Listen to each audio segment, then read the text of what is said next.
way to relate to a Lama. If the Lama ignores you, thank you. Thank you for showing me, how I have difficulty being ignored. Of course, there's no difficulty with being liked, being shown how, wow, great, how wonderful. I mean, we all like that. So all of those are found in the Dharma. We need to really, and this is why we need to understand the Dharma more than understanding. But of course, that's what you do, and that's why we take refuge to generate more interest in the Dharma and rely on it more effectively. Okay. And of course, we also think of the good qualities in the continuum of others, in particular, in the stricter sense with the Dharma, the good qualities in the continuum of a Buddha, the mind and the cessations in the continuum of a Buddha or a practitioner who has reached at least the state where they realize emptiness directly. And then the good qualities of the Sangha. So here it's very beautifully, there's a compendium of teaching sutras by Asanga. No, sorry, it's by the Buddha himself. In a compendium of teaching sutra, where it basically says the Sangha teach the Dharma. So, there are other Sangha members who teach us the Dharma, maybe just giving us advice. That can be a teaching. They practice the Dharma, they reflect upon the Dharma, they're a field of the Dharma, they hold the Dharma and rely upon it. And so forth and so forth. They're wonderful practitioners of the Dharma. They're naturally honest and naturally pure. Not in all cases, but there is that if you have like an Arya being who's really reached, like I said, in the stricter sense, it's those Arya beings. So they're naturally honest, naturally pure.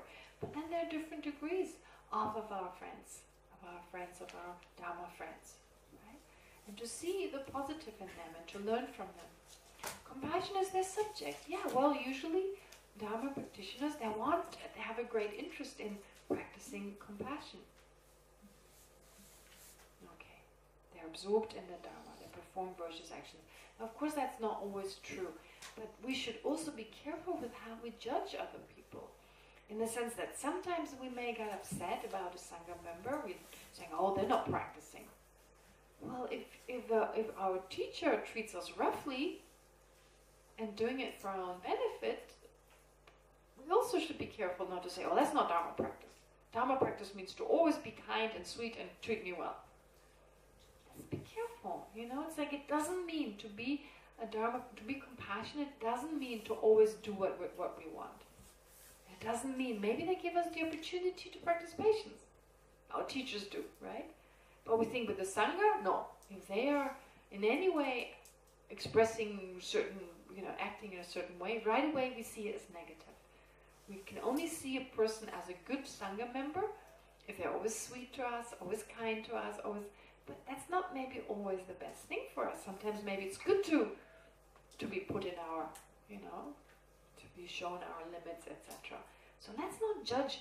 Let's rather see it like, oh, they're helping me to see my own limitations, to see it as something positive.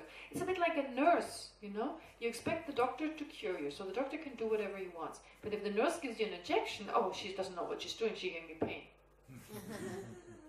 Well, she's giving me pain because it helps me. So to always expect from Sangha members to be always like, oh, you're so great, you're so wonderful. That's like expecting a nurse to always give you a massage. Right? Give you a back rub or something. And no injections, nothing painful. No, even then. And if then you can see it like, oh, they're so kind. What am I learning from them? Oh, they are not patient with me. They're not. What are they teaching me? Instead of saying, what are they doing wrong? Usually we look at what are they doing wrong? I could do it better. No. What can they learn? What they can teach me? Did I just get upset?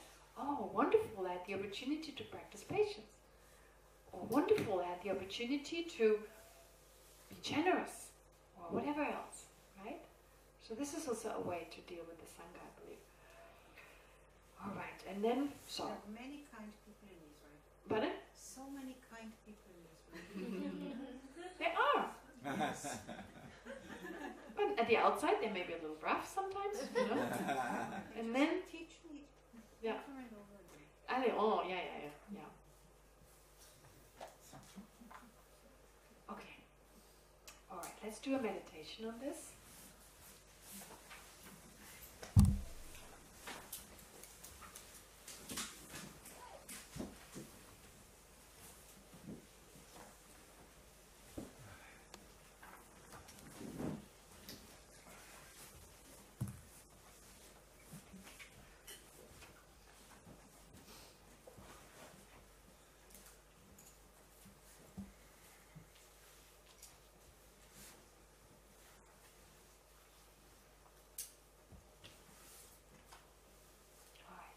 First we do the breathing.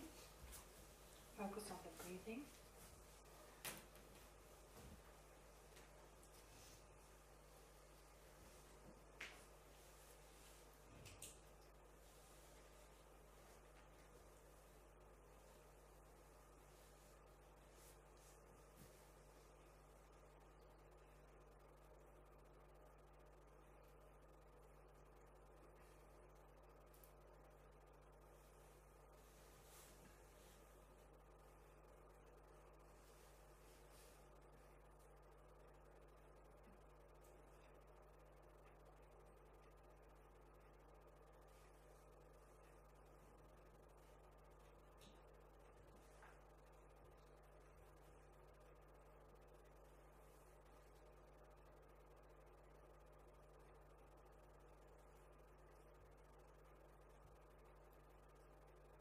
So again, in order to be able to rely on Buddha Dharma Sangha by way of either aspiring to our own Buddha Dharma Sangha or entrusting ourselves in the causal Buddha Dharma Sangha, let's reflect on their qualities.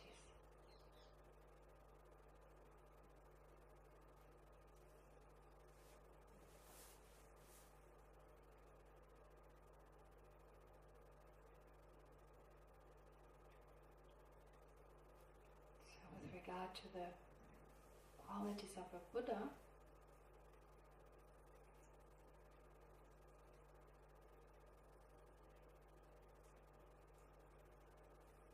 there's first of all the qualities of the body of a Buddha. The fact that a Buddha can manifest in whichever way is beneficial to others.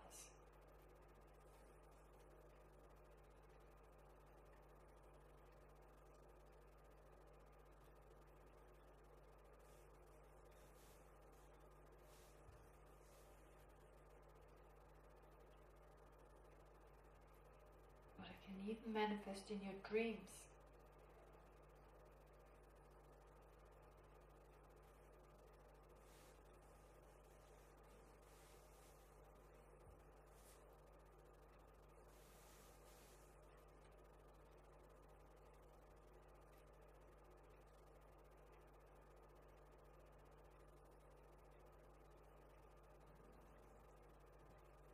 In the form of lamas.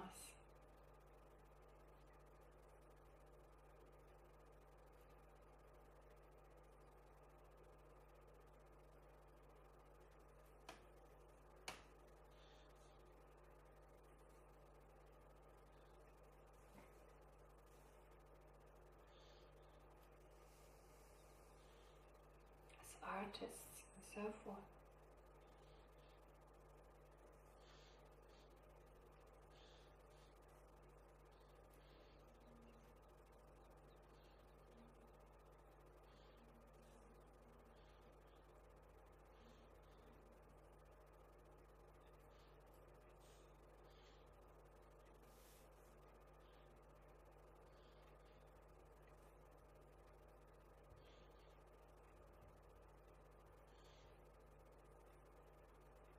Wouldn't it be wonderful if we ourselves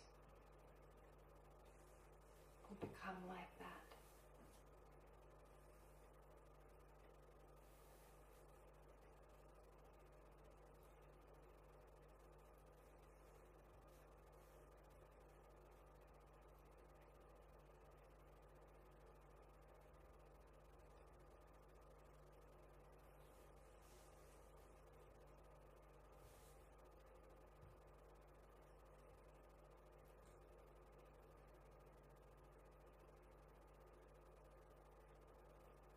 The quality of the speech, which is even more important.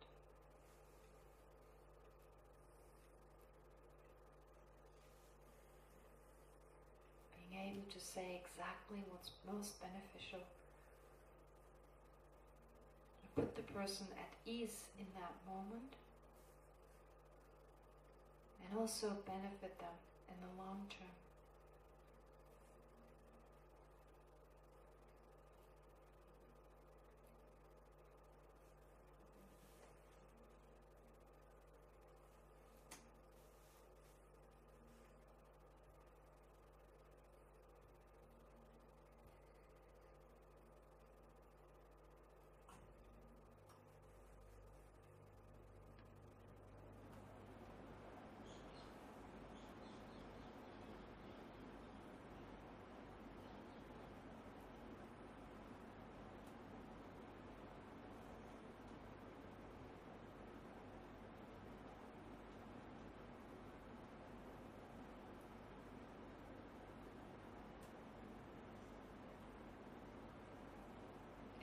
there's the mental ability, the mind of Buddhas.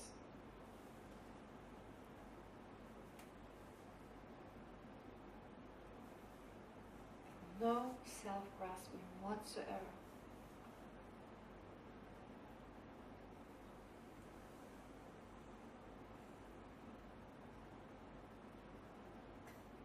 Pure love and compassion.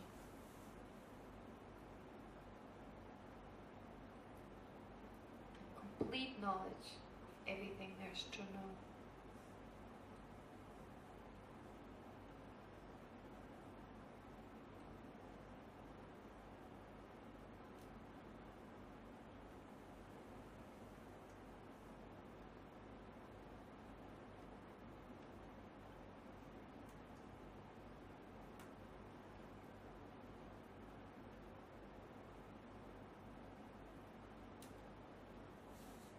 And there are the enlightened activities. Always working for the benefit of others.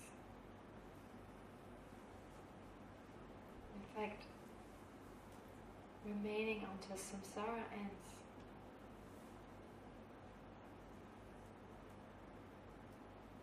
To work in the most effective way for others.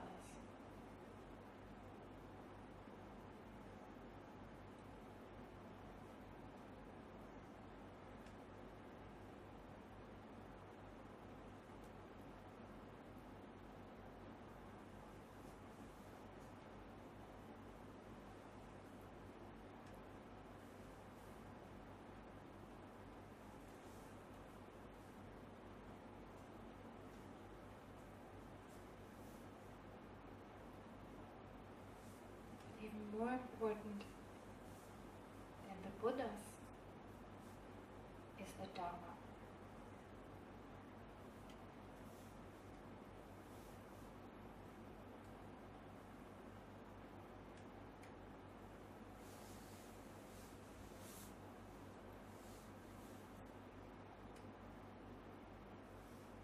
Which refers to the great qualities in the continuum of the Buddha.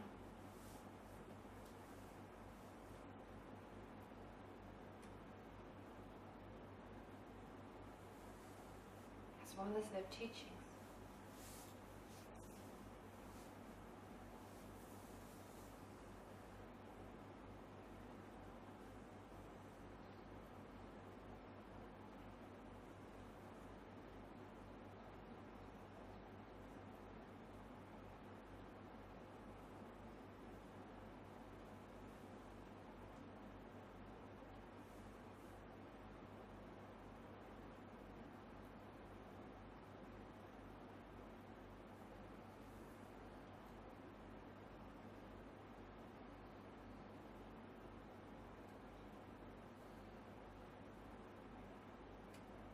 The Dharma also refers to our future qualities.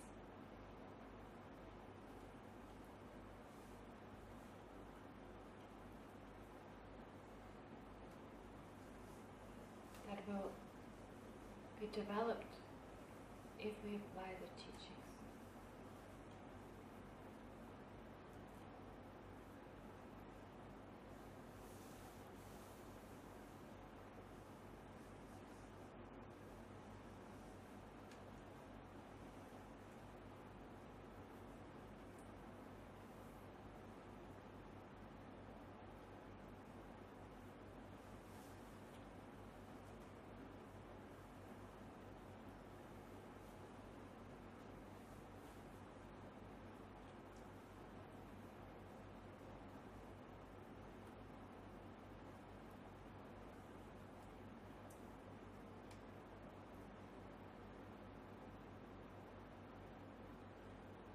There's the Sangha.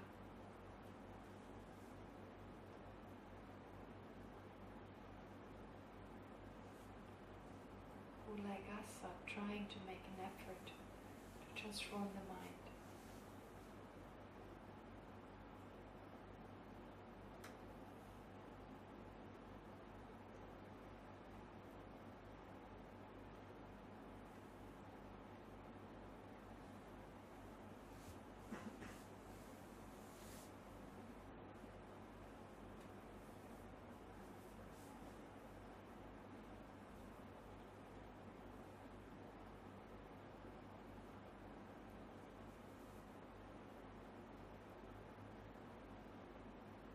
give us the opportunity to see their good qualities.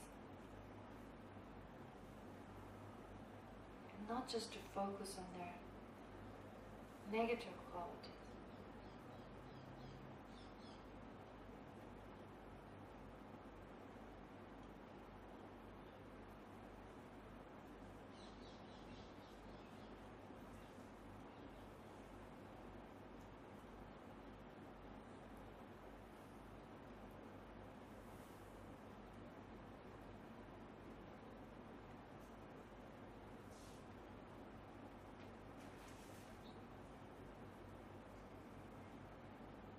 Who are companions, so that we're not alone.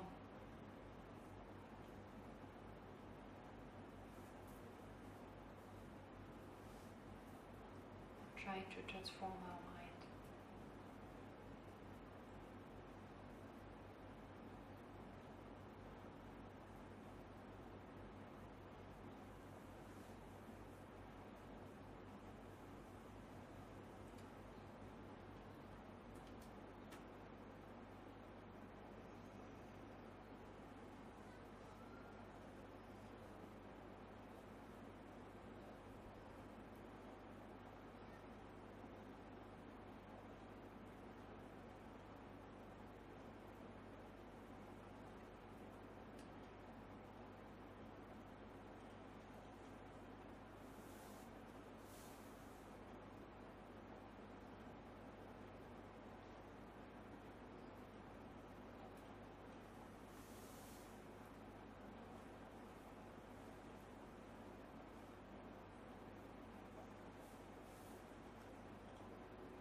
Then when we talk about those three jewels, so when Lama Tsongkhapa describes the difference between them, we have to depend on them differently. They're different in terms of their qualities. So when you look at page 19, it says the way to take refuge by knowing the distinctions of the three jewels, how they're different. So this is pretty straightforward. So the defining characteristics, their activities based on devotion, and so forth. So it doesn't take much. I mean, if you read this on your own, it's pretty self-explanatory. But from the point of view of the Buddhas, so they are the ones who have actualized the fullest potential of their mental consciousness. And then there's the distinguishing characteristic of the Dharma, which is that it arises from the Buddha. But there are different ways of looking at that. We can see the Dharma as a cause of the Buddha, from one perspective. And we can see the Dharma as a result of the Buddha. So it's like this chicken and egg. New chicken, new egg. New egg, new chicken. New chicken, new egg. So you learn from the Dharma, you transform your mind, and then you pass it on. So I said a lot of the ideas, we find them in everyday life, nature, where we just continue that. So here we depend on the Dharma, on the causal refuge, to become ourselves like the Buddha. And then, of course, out of compassion, etc., we pass it on. It's a bit like being children, growing up to be adults, and passing our understanding on to our children, and so forth. Okay. All right. So that is the defining characteristic, therefore, of a Buddha is someone who has totally, fully awakened and actualized the fullest potential of the mental consciousness. And the Dharma jewel is that which is a result from that Buddha. And then the Sangha are those, again, who engage in serious practice of that Dharma jewel to then eventually reach that same state. And then when you look at, so these are the characteristics. And then the activities, well, the activities are like Buddha being like a doctor, helping us, inspiring us, telling us exactly what we need. The Dharma is like the medicine, and the Sangha is like the nurses. So you've all heard, many of you have heard this analogy. We still have to take the medicine on our own. So for the doctor, The doctor can tell you exactly what medicine you should take, or even if it's not taking medicine, but how to live your life in a healthy way, what measures to take to reduce the symptoms, to prevent other symptoms from arising, etc. And then it's up to us to take the medicine. Totally up to us. So unless we take the medicine, it won't be able to help. But the Buddha is someone we can rely upon because they know exactly, they've gotten there themselves, and now they know how to get there. And of course the Sangha is like those who assist us, like nurses. Then there's the distinction based on devotion. So that takes me to, what is the difference between faith, trust, and devotion? What does that actually mean? What is the difference between faith, trust, and devotion? Very similar words. I don't know whether you have equal words for them in Hebrew.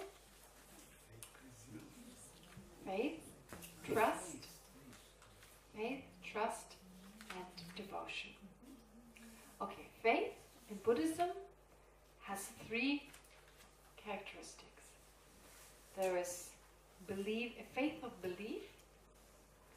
There's joy, joyful faith, and there's aspirational faith. Joy of belief is just you don't know 100%, but you believe it.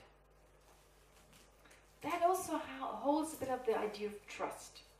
Trusting that this is in accordance with reality.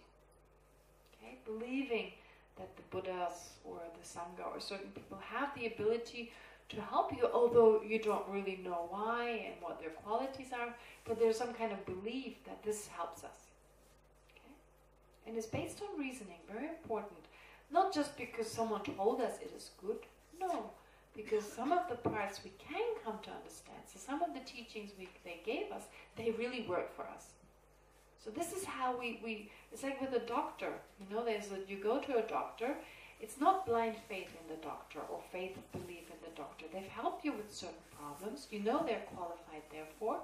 Other people, of course, have recommended this doctor to you, and you know what, you can trust them. So on the basis of that, then we take it further. So temporarily, of course, just for the time being, we trust this person until we come to understand the qualities of this person ourselves once we reach the same state. Does that make sense? Yeah. So, and that is faith of trust. And then there's joyful faith. It's like when you see them, you feel joy. Have you ever noticed when you meet certain people, they're so inspiring, your heart just feels so happy. You feel so happy, you're so inspired. So when as well as the Dalai Lama, you can just sometimes watch the faces when he walks somewhere, you know, when he enters a room. You know, there's like video footage, where he greets someone on the street, some cyclists, you know, some bikers, and they're like, it's just this joy it brings in, you know, these people who really just, their presence inspires you. So that kind of joy, right? This kind of joy you experience as a result of being in their presence. So that's joyful faith. Okay? It's kind of like, this is also what takes you to be devoted to them. Okay? And then this aspiration of faith. I myself want to become like that. I myself want to do something. So it's not just belief, it's not just joy, it's really, I want to be like that. That's called aspiration of faith. So see, faith is not that easy. It's not just believing something. And trusting, I guess it's like you can trust that person. Trust them as in like believing faith again. So it's quite similar. But what is devotion? Devotion is kind of like following something, I guess. Devoting yourself to something, right? It has that aspect of joyful faith. You're devoted to this person. It stirs something inside you. You know, devotion is usually it's a happy state. It should be joyful. Can you think of devotion that is not joyful? What do you think of devotion? What is? Isn't it a result or connected to being gratitude to the Lama? Oh yes, I think, yeah, it's connected to that, but it's not the same. Gratitude is a different state of mind. So gratitude can precede the devotion. Oh, I'm so grateful this person has helped me. Then you devote yourself to that person. Or you devote yourself to that person and you generate great gratitude. So probably that gratitude comes first, and then you devote yourself. You feel like they've really been able to help you, whatever they taught you. So then as a result of that, you devote yourself. And then you devote and your gratitude grows stronger. Yeah, you want to say something? Yeah, I think the connection between devotion and commitment. Uh-huh. In commitment, sometimes there's no joy, I think. Could be without joy.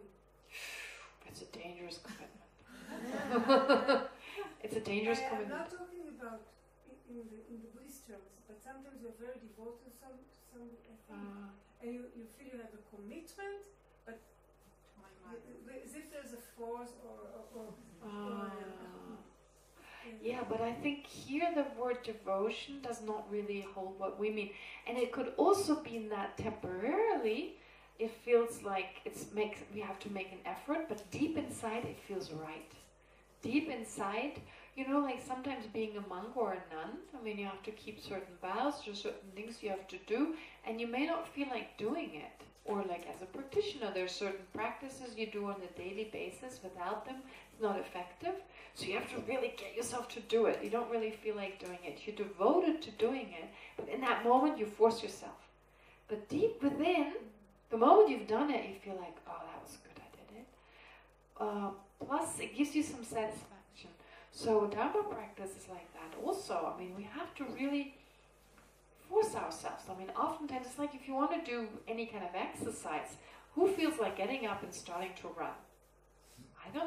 I think, in my case, it's like an hour from now, an hour from now, an hour from now. So I kind of postpone it until I finally get myself to do it. And afterwards, it's so much better. But every time I have this resistance to doing it. Like this is about jogging. And with Dharma practice, you know, there are times when I happily want to do it, and there are times when I'm like, no, I don't want to do it. And this is where the commitment is really good, because you have made a promise to do it. You have like a commitment on a daily basis probably. Your teacher told you so. For whatever reason you have that commitment, and that just gets you doing it. And once you're done it, you feel good. So that's the kind of commitment I'm talking about here, where you feel this is really helping me. This is good for me. Not just because you feel a duty to do it. No, because you understand this is really helping me. Yes, Polly? My feeling is that maybe devotion is connected with me to attachment, and it doesn't necessarily to be attachment to a person, but also attachment to an idea. And that's something that we try to avoid. No. You're right. Attachment is the long-term goal, is to get rid of attachment. But we cannot get rid of it quickly, so it says use it. We use it for our Dharma practice. I mean, when I think I want to be a Buddha, you think my selfishness is gone? No, it's I want to be enlightened. But we utilize this mind. It's a little bit like, okay, I want to get a fit body. I want to get a healthy fit body. I don't have a healthy fit body. So what do I use? That non-fit body, I use that, the non-fit body, to transform it into a fit body. It's not like I can just say, please hand me that other body. You know, this one is not fit, I want a fit body. No, I use an unfit body, right, to then transform it into a fit body. So people may say, well, aren't you making it worse? You're using this unfit body. Are you making it stronger? Because you're using this unfit body and you're just strengthening this unfit body? No. I'm using this unfit body, and I make use of this unfit body. I make it stronger, but that reduces the unfitness. So likewise, I use attachment initially. I mean, that's why initially you're being told, oh, if you want to be happy, right? Don't be nasty to others. Okay? Initially, that's the only reason why we do it. We want to be happy. We don't care about others. But if the promise is we feel better, well, then we start caring about others. Okay, so this is how we initially motivated to practice. And slowly, as we keep practicing, slowly our mind transforms from being, I don't care my own happiness, I'm so happy everyone else is happy. And then we forget about our own benefit and we just do it for the benefit of others. But we start off with a body, with a mind that's totally influenced, that's totally under the control of attachment and self-centeredness. But we utilize that to transform that attachment and self-centeredness into a non-self-centered, an unselfish, an unselfish mind that now does it because it benefits others, not out of attachment. It's like exercise is the same. You start off with an unfit body, and it's not like you strengthen this unfit body, make that stronger, have an even stronger unfit body, right? No. You reduce the unfitness, you reduce the attachment. That's what I'm saying. Initially, we may have strong attachment towards the Lama. We expect the same from the Lama we expect from a boyfriend or a girlfriend, possibly. And this is where we have to learn. No. And this is where the boyfriend and the girlfriends may make us feel good and, wow, you're so wonderful. The Lama's not going to tell us, I love you. It's not going to tell you you're wonderful. Maybe it will ignore you when it's necessary. So slowly you get to understand whatever they do is for your benefit. It's not about enhancing the ego. And slowly you learn to relate to the Lama in the right way. Whatever they do, you trust them. Whatever they do, you devote yourself to what they teach you to do. So if it's in accordance with the Dharma, you do it. Does that make sense? Yes. You said, I don't understand it. Yes. So you said that you devote yourself to what they teach you. Mm-hmm. If I understood correctly, this is devotion to the Dharma. That's understand. It's easy. Yes. But when we're talking about devotion to the Guru, Yes. which I know it's very important, Yes. what do I want to transform in my mind by doing it? Okay. The Guru doesn't need it. I do it for my own mind. Mm-hmm. What do I want to achieve? How to devote yourself, basically. Is that what you're saying? I want to, by serving him, for example. Yes. By being next to him, without attachment, near him, serving him. Yes. And I understand the part of following his advice, and this is devotion to the Dharma. Yes. What do I achieve? How do I transform? What do I want to achieve in my mind and the path by devoting myself to the Guru, knowing that it's only serving me, it doesn't need it. Right. So, well, as it says here, the Buddha, or here the Lamas, if you like, is to regard him as the one who is to be honored and served.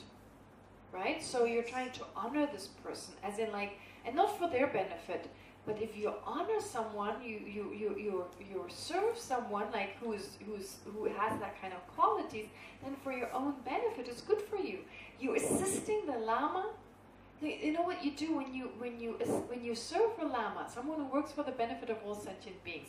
You're assisting that person in working for the benefit of all sentient beings, right? If the Lama is sick, you take him to a doctor. You're helping all sentient beings indirectly. Right? So in that sense, you try to do everything. You try to assist them in their effort to work for all sentient beings. So if it means, well, I don't know, what Tibetans do, for instance, they may cook for their lamas, for instance, or take them to a doctor. Just anything to assist them in their effort to work for others. That way. So to listen to what they say, pay attention to what they say, that's important. If we respect someone, we listen to what they say. So with the Buddha, it's such, the King Geshe always told us this story when he taught our class. He would say, when the Buddha smiled, his disciples would say, Buddha, you just smiled. What is the reason for your smile? So it was like a Buddha is someone who does everything only for others. There's not a single gesture that has no meaning. Everything is just there for the others. So even smiling holds a special meaning. And so when the Buddha smiled, then they would ask, and I'm sure on other occasions too, but like, why did you just smile? That's a teaching. So to regard their actions as teachings, to watch them, because that's so inspiring. The Dharma, if we don't have, you see, if you have a teacher, the Dharma can sometimes seem theory. It can seem like theory. Like it sounds nice on paper. Sounds nice. That's impossible. Right? So therefore it's so good to have a living being like His Holiness the Dalai Lama, because they live it. They are those teachings. And when they teach it and they practice it themselves, it affects us very differently. So of course you're so fortunate to have someone like Lingrim Rinpoche come, and you can watch it. You can watch it, you can see it. They live the Dharma, they live what they teach. And so you watch them. You don't just learn from what they say, you learn from what they are. For instance, I give you an example. You know, when Lama Zopa Rinpoche, for instance, I mean, he doesn't get jealous when there's someone does something great. He's so happy. He's happy when people do well for themselves. So you can see his joy. It's not just, it says on theory, oh, if you feel envious, just rejoice. It's like, how do you do that? But then you see a person doing it. You see when there's someone who's well, etc., it's sincere joy. When someone attacks them, right? Go like you, sometimes people get angry with the Lama, right? So then they just go, oh, I totally understand. No anger from their side, total understanding, just calm and like, okay, trying to. So you can see this is possible. You see it in another person, and that inspires you. So to see the Dharma in them, try to recognize. I remember after my after I studied, I finished my teachings. Lama Zopa Rinpoche came to, after I finished my studies, Lama Zopa Rinpoche came to Tushita, and I had the opportunity to be there for a teaching, and my thought was, wow, everything I learned over the last 17 years, that's him. That's the embodiment of what I learned in theory. Of course, you see His Holiness, etc., but suddenly something had this really strong sense. There's someone who lives and breathes it. Yeah. I mean, because there were a few days you could observe it very closely, and I was like, it's possible. It's not just theory, it's possible. And I'm not just talking about the little things, big time. It is possible. I was so inspired. And so this is why it's necessary to have living examples of living exactly what the teachings are all about. So important. So we relate to it as seeing them as walking Dharma. Right? In that way. So to be inspired, to watch them, to teach from to learn from their every move. How do they do it? So it's not just listening to the words they teach.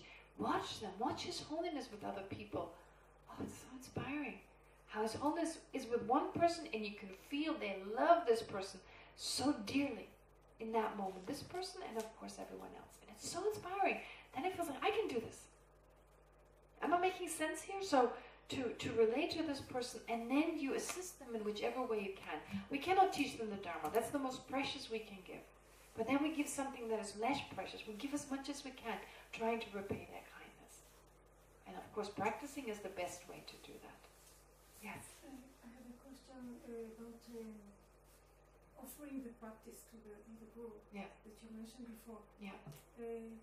Does it mean in my mind, or literally, or both, or, I mean... In the mind?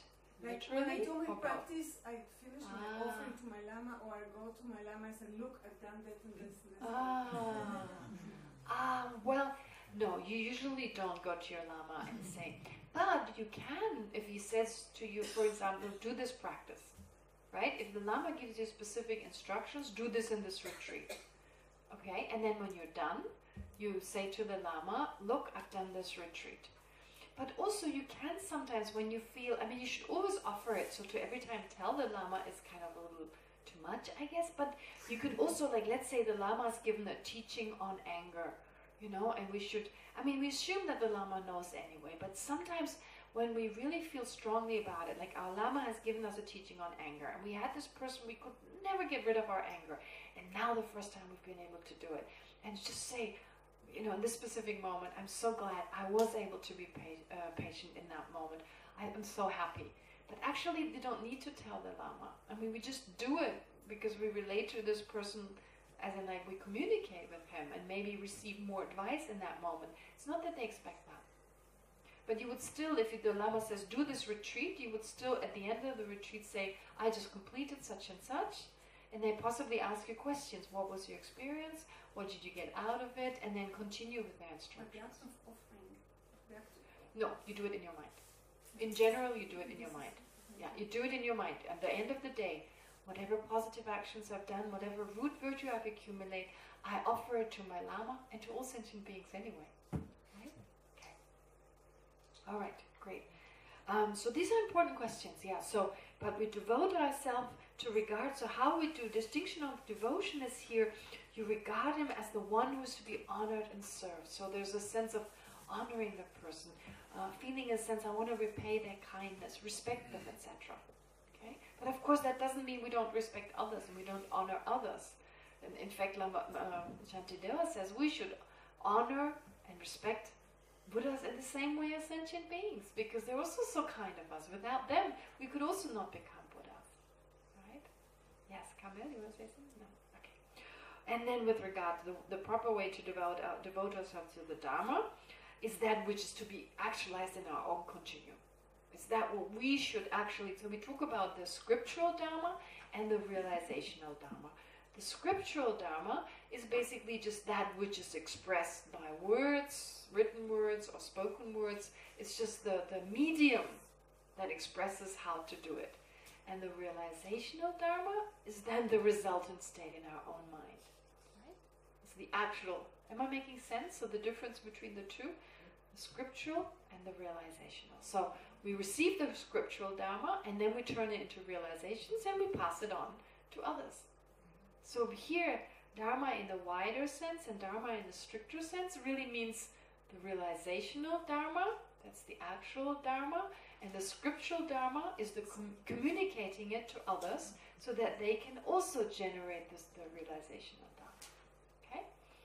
Alright, and so devoting ourselves therefore is to actualize the Dharma. That's the way to devote ourselves. So be respectful and to serve the Lama in the sense of making it easier for the Lama to work for the benefit of all sentient beings. And then, with regard to the mental continuum as to what is to be actualized within our mental continuum, that is the Dharma, and to devote yourself to the spiritual communities associated with them and respect them as invaluable, true spiritual friends. To respect them. Respect is very important at all times. And to not always see the negative, but also see the positive and learn from it. And if you see the negative, see it like I learned from their mistakes, without judging them, without saying, not talking with other people about it. I think it's very important. We can, of course, discuss it. We can say, look, if we want to discuss it with someone, that's not always gossiping. Gossiping means if we're out of attachment or resentment or contempt, then saying something. But if I say, look, I've noticed in this person they do such and such and such, and I say it because I find it difficult to understand, I want to deal with it, want to hear the other person's view, I can discuss it. But I should always make a point in mentioning something positive about the person. Because if I say something negative, then in the mind of the other person, that's all that appears. But say, look, this person has these beautiful qualities and I really appreciate them. There's one thing I struggle a little bit with. But I don't know whether they're really like that, or whether it's just me perceiving it that way and misunderstanding that. I don't know. But I don't know how to deal with it. And then the other person may tell you, well, I observed the same thing, I deal with it in this way, and we can learn from it. So in that way, it's not like judging someone. It's not like putting someone down.